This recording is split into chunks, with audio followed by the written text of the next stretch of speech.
Hello my dear students, welcome to my channel and I hope you all are doing great. So guys, आज का ये video MA sociology यानी कि समाज शास्त्र के जितने भी बच्चे हैं उन सभी के लिए बहुत ही ज़्यादा इम्पॉर्टेंट है बिकॉज यहाँ पे मैं MSO 003 के कुछ ऐसे इम्पॉर्टेंट क्वेश्चंस को विद देयर आंसर डिस्कस करूँगी जो कि आपके जून सेशन एग्जाम के लिए एक्सपेक्टेड क्वेश्चंस हैं। एंड गाइस MSO 003 का गेस्ट पेपर भी हमारे पास अवेलेबल है जिसको आप हमारे व्हाट्सएप पे मैसेज करके भी परचेज कर सकते हैं। डिस्क्रिप्शन में आपको व्हाट्सएप नंबर मिल जाएगा। एंड एक और इम्पॉर्टेंट चीज़ आपको बता देती हूँ गेस्ट पेपर के बारे में कि जो गेस्ट पेपर है उसके अंदर आपको अराउंड 15 से लेके 20 इम्पॉर्टेंट क्वेश्चंस मिलते हैं जो कि प्रीवियस ईयर के रिपीटेड क्वेश्चंस होते हैं और जून एग्जाम के लिए एक्सपेक्टेड क्वेश्चंस होते हैं। तो अगर आप उसे परचेज करते हो तो वहाँ से आपके एग्जाम की जो प्रिपरेशन है वो काफ़ी ज़्यादा इजी हो जाती है। इस वीडियो के अंदर मैं सारे आंसर्स को हिंदी एंड इंग्लिश दोनों लैंग्वेज में डिस्कस करने वाली हूँ, तो आप किसी भी मीडियम के स्टूडेंट हो आपको ये वीडियो ज़रूर देखना है। सो गाइज आप यहाँ पे मेरी स्क्रीन पे पहला क्वेश्चन देख सकते हो जिसमें आपको जो सस्टेनेबल डेवलपमेंट का कॉन्सेप्ट है उसको पूरा एग्जामिन करना है कि सस्टेनेबल डेवलपमेंट क्या होता है। क्रिटिकली एग्जामिन करना है, आप पॉजिटिव एंड नेगेटिव दोनों एस्पेक्ट्स बताओगे। सस्टेनेबल डेवलपमेंट के मेन फीचर्स के बारे में आप बताओगे। तो सस्टेनेबल डेवलपमेंट यानी कि जो सतत विकास है उसका मतलब होता है कि जो है ऐसा विकास हमें करना है जो हमारी वर्तमान पीढ़ी की ज़रूरतें हैं वो भी पूरी होती रहे, साथ ही साथ जो भविष्य की पीढ़ियां हैं उनकी ज़रूरतें भी पूरी जो है हो।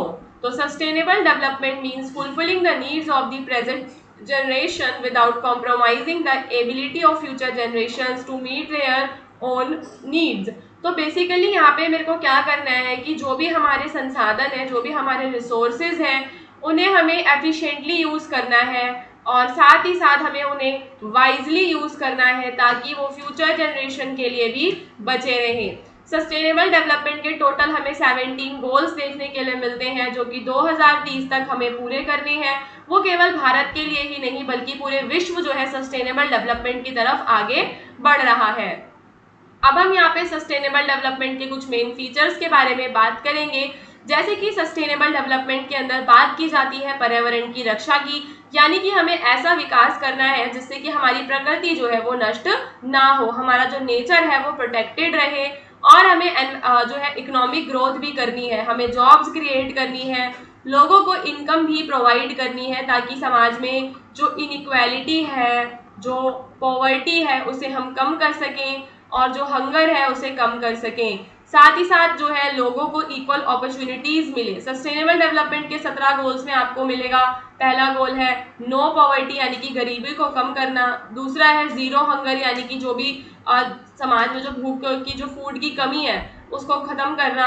इस तरीके से क्वालिटी एजुकेशन इसका एक गोल है, क्वालिटी एजुकेशन प्रोवाइड करनी है, जेंडर इक्वालिटी प्रोवाइड करनी है। इस तरीके से 17 गोल्स हैं जो कि ये हमें फुलफिल करने हैं कि मतलब जब हम विकास कर रहे हैं या विकास के लिए नीतियां बना रहे हैं तो हमें इन गोल्स का, इन लक्ष्यों का ध्यान रखना है। तो सबसे पहले हमने अपने आंसर में जो है सस्टेनेबल डेवलपमेंट की एक छोटी सी डेफिनेशन देके उसके कुछ मुख्य विशेषताएं बता दी हैं। अब हम यहाँ पे उसके सकारात्मक पहलुओं की चर्चा करेंगे कि क्या इसके पॉजिटिव इम्पैक्ट होते हैं। तो सस्टेनेबल डेवलपमेंट भविष्य को ध्यान में रखने वाला दृष्टिकोण है। यह केवल तात्कालिक लाभ नहीं बल्कि दीर्घकालिक योजना को बढ़ावा देता है। It tries to grow the economy while protecting the natural resources. साथ ही साथ ये हमारी इकोनॉमी को भी प्रोटेक्ट करता है। तो ये एक लॉन्ग टर्म प्लानिंग होती है और साथ ही साथ इकोनॉमी को ग्रो करता है और नेचुरल रिसोर्सेज यानी कि जो संसाधन है उनका संरक्षण भी करता है। इसके अंदर इंक्लूसिव डेवलपमेंट होता है यानी कि ये पॉवर्टी को रिड्यूस करना चाहता है, इनइक्वालिटी को कम करके जो है समाज में जस्टिस यानी कि सामाजिक न्याय को बढ़ावा भी ये देता है। फिर क्या इसके कुछ नेगेटिव इम्पैक्ट भी हैं, तो कभी कभी जो है इसे हम कह सकते हैं कि क्लियरली डिफाइन नहीं है और इसके इतने सारे गोल्स हैं उन्हें इम्प्लीमेंट करना, ठीक है, उसे इम्प्लीमेंट करना थोड़ा सा क्या होता है, मुश्किल होता है। ठीक है, इसकी परिभाषा बहुत सामान्य है जिससे इसे लागू करना मुश्किल होता है। In practice economic growth often harm the environment. व्यवहार में देखा जाए तो आर्थिक विकास अक्सर पर्यावरण को नुकसान पहुंचाता है। फिर हम बात करते हैं डेवलप्ड कंट्रीज की। तो जो डेवलप कंट्रीज हैं वो क्या करती हैं कि वो ज़्यादा एनवायरनमेंट को डैमेज पहुंचाती हैं। लेकिन यहाँ पे हम क्या देखते हैं कि सारा का सारा जो प्रेशर है सस्टेनेबल प्रैक्टिस करने का वो डेवलपिंग कंट्रीज में डाल दिया जा रहा है। अब अमेरिका, ब्रिटेन जैसे देशों ने तो अपना विकास पहले ही कर लिया, तो यहाँ पे जो है पर्यावरण को ज्यादा नुकसान तो उन देशों ने पहुंचाया है, तो उन देशों की ज्यादा जिम्मेदारी बनती है। लेकिन हम देखते हैं कि बेचारे विकासशील जो देश है उन पे ज्यादा जिम्मेदारी डाली जाती है। तो इस तरीके से हम इसके कुछ नेगेटिव पहलू भी बता सकते हैं। तो फाइनली आप लिख देंगे निष्कर्ष में कि सतत विकास जो होता है वो एक आदर्श लक्ष्य है जो कि आर्थिक, पर्यावरणीय और सामाजिक जरूरतों की भी संतुलन बनाना चाहता है, लेकिन इसकी सफलता के लिए मजबूत राजनीतिक इच्छा, वैश्विक सहयोग और स्पष्ट योजना की आवश्यकता होती है। ठीक है, कि मतलब प्लानिंग वगैरह क्लियर हमारी होनी चाहिए। एंड देन गाइस यहाँ पे हमारा दूसरा जो क्वेश्चन है उसमें हमें बताना है कि कौन कौन से फैक्टर्स हैं जिनकी वजह से मॉडर्नाइजेशन जो होता है, आधुनिकीकरण जो है उसका पतन हो रहा है। एक सेकेंड, जो आपका आधुनिकीकरण प्रतिमान है, जो पैराडिग्म है, ठीक है, मॉडर्नाइजेशन का, वो एक थ्योरी है। क्या कहती है ये थ्योरी? आपको इस थ्योरी को समझना होगा। ये थ्योरी कहती है कि आज हम देखते हैं कि जो पश्चिम के देश हैं, जो वेस्टर्न वर्ल्ड है, वो क्या वेस्टर्न वर्ल्ड के जो देश हैं वो विकसित हो चुके हैं, है ना, ये हमें पता है। तो ये कहता है कि जो अभी देश विकसित नहीं हुए हैं यानी कि विकासशील हैं, तो उन देशों को इन वेस्टर्न वर्ल्ड के विकसित देशों के नक्शे कदम पे चलना चाहिए, क्योंकि सिमिलर स्टेजेस आते हैं। जब भी कोई देश प्रोग्रेस करता है, तो हमें सिमिलर स्टेजेस देखने के लिए मिलते हैं। So this theory suggests that all societies progress through similar stages of development. Like the Western world, it is believed that traditional societies would become modern by adopting Western technology. तो ये जो theory है ये कहती है कि हमें western technologies को अडॉप्ट कर लेना चाहिए। तो मॉडर्नाइजेशन थ्योरी समझिए क्या कहती है। पहला इसका क्या है कि ये वेस्टर्न वर्ल्ड को मॉडल को कहती है कि वो आइडियल मॉडल है, कि जो मतलब पश्चिमी देशों ने जो जिस तरीके से विकास किया है ना, सभी देशों को पश्चिमी देशों की तरह ये विकास करना चाहिए। उनका जो मॉडल है वो सबसे ज़्यादा उपयुक्त ये बताता है। पारंपरिक मूल्य विकास में बाधा बनते हैं। जो हमारी ट्रेडिशनल वैल्यूज़ होती हैं वो क्या करती हैं, हमारी जो ट्रेडिशनल वैल्यूज़ हैं ये थ्योरी कहती है कि वो हमारे विकास को रोक देती हैं, उसके अंदर एक तरीके की बाधा क्रिएट करती हैं। आर्थिक विकास अपने आप सामाजिक परिवर्तन भी लेकर आता है। जैसे जैसे आर्थिक विकास होता है वैसे वैसे हमें समाज में परिवर्तन भी देखने के लिए मिलता है। अब हम यहाँ पे देखेंगे कि क्या क्या रीजंस हैं जिनसे कि इसका डिक्लाइन हो चुका है। जो मॉडर्नाइजेशन थ्योरी जो बताई गई, इसके पतन के क्या कारण। तो ऑब्वियसली ये थ्योरी मुझे किसी काम की नहीं लगती, क्योंकि हर एक देश ना अलग अलग होता है, और केवल ये कह देना कि जिस तरीके से ब्रिटेन का विकास हुआ है इंडिया का भी हो जाएगा, या जिस तरीके से यूएसए का विकास हुआ है नेपाल का भी हो जाएगा, ये जो है बात एकदम गलत है।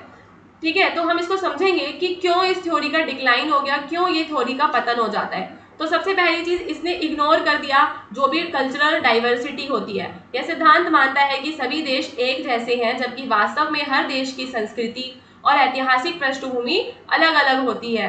और कई सारी जो कंट्रीज हैं अगर वो वेस्टर्न मॉडल को अपना भी लेती है ना, तो उनका इतना डेवलपमेंट नहीं होता जितना वो सोचते हैं, उतना वो अचीव नहीं कर पाते हैं। उसके अलावा ये इनइक्वालिटी को जो है पूरा इग्नोर कर देता है। हम क्या देखते हैं कि पूरे ग्लोब में पावर का इम्बैलेंस है। जो वेस्टर्न कंट्रीज हैं उनके पास ज़्यादा पावर है अंतर्राष्ट्रीय मंचों पर हर जगह, तो डेवलपिंग नेशंस कहीं ना कहीं इन रिच कंट्रीज पे क्या हो गए हैं, डिपेंड हो गए हैं। तो इसने यह नहीं समझा कि कैसे विकसित देश गरीब देशों को आर्थिक और तकनीकी रूप से अपने ऊपर निर्भर बना रहे हैं। ठीक है, ये सारे पॉइंट्स आपको बताने हैं। फिर हम देखते हैं कि ये वाली थ्योरी तो वैसे ही पीछे हट जाती है, क्योंकि फिर और भी नई थ्योरीज आ जाती हैं जिसे हम कहते हैं डिपेंडेंसी थ्योरी। डिपेंडेंसी थ्योरी, निर्भरता का सिद्धांत, वो ये कहता है कि जो विकसित देश हैं उनका विकास क्यों हो पाया है, क्योंकि उन्होंने जो बेचारे पिछड़े हुए विकासशील देश थे उनके रिसोर्सेज का यूज कर लिया। ठीक है, उनके रिसोर्सेज का यूज कर लिया है सारा का सारा, इस वजह से। तो ये कुछ और नई थ्योरीज आ गई जिन्होंने पूरा ये जो मॉडर्नाइजेशन मॉडल है इसको एक्सपोज कर दिया। और कहीं ना कहीं हम देखते हैं कि इस वाली थ्योरी के अंदर वेस्टर्न लाइफस्टाइल को ज़्यादा ही सुपीरियर बताया गया था, और हम ये चीज़ नहीं एक्सेप्ट कर सकते कि वेस्टर्न जो कल्चर है वो हमसे ज़्यादा सुपीरियर है। हर कोई नहीं एक्सेप्ट कर सकता। तो एक तरीके से यहाँ पे वेस्टर्न कल्चर का डोमिनेंस स्थापित करने के लिए ये थ्योरी लाई गई थी। तो इसका जो मॉडर्नाइजेशन पैराडिग्म है इसको पूरा जो है डिक्लाइन हो जाता है बाद में इसका। ठीक है, और ये बताता है कि हर एक सोसाइटी जो होती है, हर एक सोसाइटी को अगर विकास करना है, डेवलपमेंट करनी है, तो उसे अपनी स्ट्रेटेजी बनानी होगी, अपने कल्चर के हिसाब से, अपनी हिस्ट्री के हिसाब से, अपनी नीड्स के हिसाब से उसे अपनी रणनीति तैयार करनी होगी। इसके बाद आपको ह्यूमन डेवलपमेंट अप्रोच को क्रिटिकली पूरा बताना है कि ह्यूमन डेवलपमेंट अप्रोच क्या है। तो आप सभी को पता होगा, अमर्त्य सेन जो इकोनॉमिस्ट है, उन्होंने ये ह्यूमन डेवलपमेंट अप्रोच को पूरा इंट्रोड्यूस किया था। फिर बाद में यूएनडीपी जो यूनाइटेड नेशन डेवलपमेंट प्रोग्राम है, इसने इसको और ज़्यादा पॉपुलर कर दिया। तो it focus not on economic growth but on expanding people choices, freedom and wellbeing.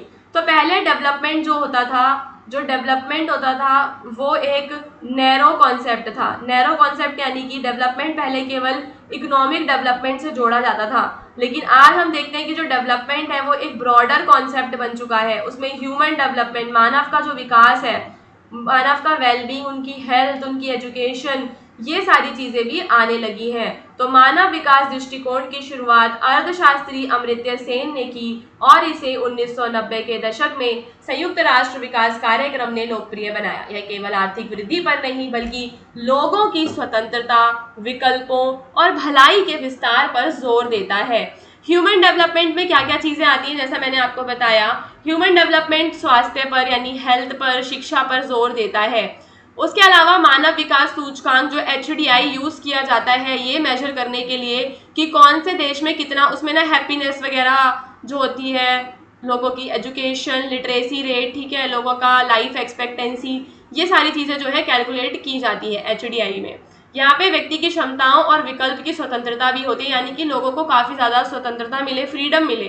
People centre development model होता है ये, यानी कि इंडिविजुअल, एक एक जो व्यक्ति है उसको ज़्यादा इसमें इम्पोर्टेंस दी जाती है। तो हम कह सकते हैं कि इसमें पूरी सोसाइटी की या फिर पूरी इकोनॉमी की बात नहीं होती है, इसमें बात होती है जनता की, लोगों की, कि लोगों को डेवलप करो, लोगों को पढ़ाओ लिखाओ, उनकी लिटरेसी बढ़ाओ, ठीक है, उनका स्वास्थ्य ठीक करो, उन्हें स्वास्थ्य सेवाएं दो। इस तरीके के विकास योजनाएं बनाई जाती हैं।